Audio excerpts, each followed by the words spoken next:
శుభప్రదం జయప్రదం. తెలుగు మహిళలకు లబ్ధి చేకూర్చేందుకు చిరు వ్యాపారులను వీధిన పడేశారు. మంత్రి నారాయణ సొంత నియోజకవర్గంలో స్మార్ట్ షాప్స్ స్కీమ్ ముసుగులో ఏళ్ల తరబడి చిన్నా చితకా వ్యాపారాలు చేసుకుంటున్న వారిని తరిమేసి అక్కడే గత ఎన్నికల్లో టీడీపీ కోసం పనిచేసిన తెలుగు తమ్ముళ్ల భార్యలు తెలుగు మహిళకు షాపులు కట్టించారు. వినియోగదారుల సౌలభ్యం పేరు చెప్పి ఫుట్పాత్ వ్యాపారులకు బతుకు లేకుండా చేయడం పట్ల విమర్శలు వెల్లువెత్తున్నాయి. నేషనల్ గ్రీన్ ట్రిబ్యునల్ ఆదేశాలను బేఖాతరు చేస్తూ ఈ స్మార్ట్ స్ట్రీట్ వెండింగ్ మార్కెట్ ఏర్పాటు చేయడంపై ఫిర్యాదులు వెల్లువెత్తాయి.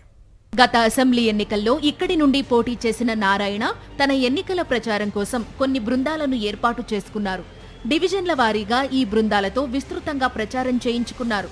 ఇందుకోసం వారికి 3 నెలల పాటు జీతాలు కూడా ఇచ్చారు. ఎన్నికల్లో గెలిస్తే తమ కోసం పనిచేసిన వారికి ఏదో ఒక ఉపాధి కల్పిస్తానని నారాయణ హామీ ఇచ్చినట్లు పార్టీ వర్గాల్లోనే ప్రచారం జరిగింది.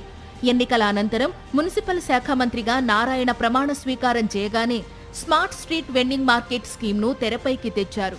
అయితే దాన్ని ఒక్క నెల్లూరులోనే అమలు చేస్తే విమర్శలు వస్తాయి కాబట్టి రాష్ట్ర వ్యాప్తంగా అమలు చేస్తామని చెప్పి నెల్లూరులో పనులు మొదలు పెట్టేశారు. టీడీపీ నేతలు చెప్పిన వారికే ఈ షాపులు కేటాయించేలా స్కామ్ రూపొందించారు. అసలు పనులు ప్రారంభించడానికి ముందు అక్కడ చాలా కాలంగా చిన్నా చితకా వ్యాపారాలు చేసుకుంటోన్న ఫుట్పాత్ వ్యాపారులను ఖాళీ చేయించాల్సిందిగా కమిషనర్ను ఆదేశించారు.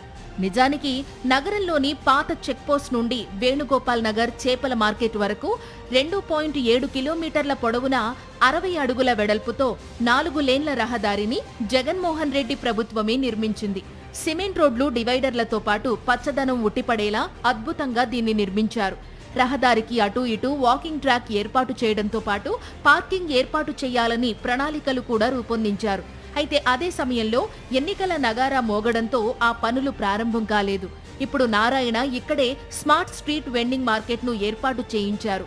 30 కంటైనర్లను పెట్టి 120 మంది మహిళలకు వీటిని కేటాయించారు. స్మార్ట్ స్ట్రీట్ వెండింగ్ మార్కెట్ ఏర్పాటులో కొన్ని నిబంధనలు పాటించాల్సిందిగా నేషనల్ గ్రీన్ ట్రిబ్యునల్ ఆదేశించింది. అయితే మంత్రి నారాయణ కానీ మున్సిపల్ అధికారులు కానీ వాటిని ఖాతరు చేయనేలేదు. ఈ ఉల్లంఘనలపై నెల్లూరు నగర YSR Congress incharge MLC Parvathireddy Chandrasekhar Reddy national green tribunal దృష్టికి తీసుకెళ్లారు. మార్కెట్లో పేరుకుపోయే చెత్త పక్కనే ఉన్న కాలువలో చేరి నీరు కలుషితమవుతుందని, కాలువ పోరంబోకు స్థలాలు ఆక్రమణకు గురవుతాయని చంద్రశేఖర్ రెడ్డి తన ఫిర్యాదులో చేసిన వాదనతో గ్రీన్ ట్రిబ్యునల్ ఏకీభవించింది. ఫలితంగా నిబంధనలు పాటించాల్సిందేనంటూ ఆదేశించింది.